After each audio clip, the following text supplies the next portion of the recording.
and I've been with FSA since December of 2025.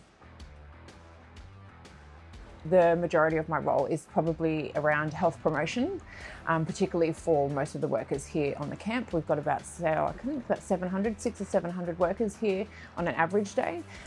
So we get a few people come in with general coughs, colds, runny noses, stuff like that, up to things like burns, chest pains, and acute abdomens.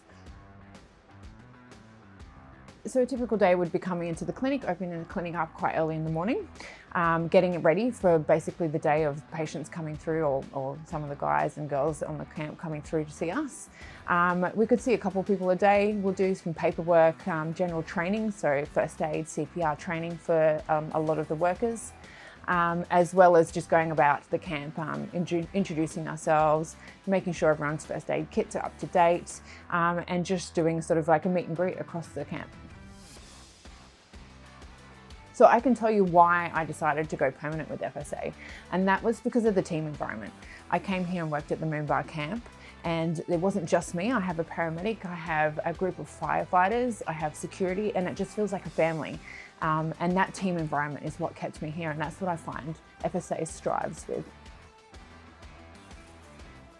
I've been an emergency nurse for 16 years, and I've been in the four walls. So I feel like doing FIFO work really pushed my boundaries a little bit, put me in a challenging environment outside those four walls. And yeah, it just gave me a little bit of a different perspective and view of how nursing can be used across the mining and gas industry. I definitely think it's my team. My team keep me motivated. Getting into work every day, seeing the team members, seeing the workers, the smiles on everyone's faces, people greeting each other, that definitely keeps me motivated every day. That's a difficult one. I think communication is the biggest thing in an emergency. Adrenaline is high, people can get quite anxious, and people can step over each other. So in my experience of being an emergency nurse, I have worked in many resuscitations. So communication, knowing your role, being confident in each other and knowing that you've got each other's back, I think is the most important thing in an emergency. I don't think you can prepare for something that you think will never happen. I think the biggest thing is to ensure that you keep yourself up to standard. So making sure your education and training is top-notch, making sure you know the areas, the policies and procedures, and really just how the team will run in that type of scenario. So a good thing is do scenario-based training. So I think that always helps in an emergency situation, and particularly in things that you don't necessarily expect to happen.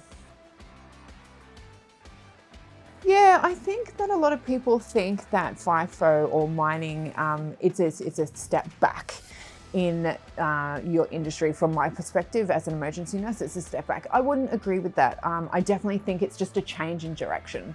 I think for me, coming out of the hospital and working at the cold face has been a huge learning step, and I definitely have a huge respect for paramedicine now.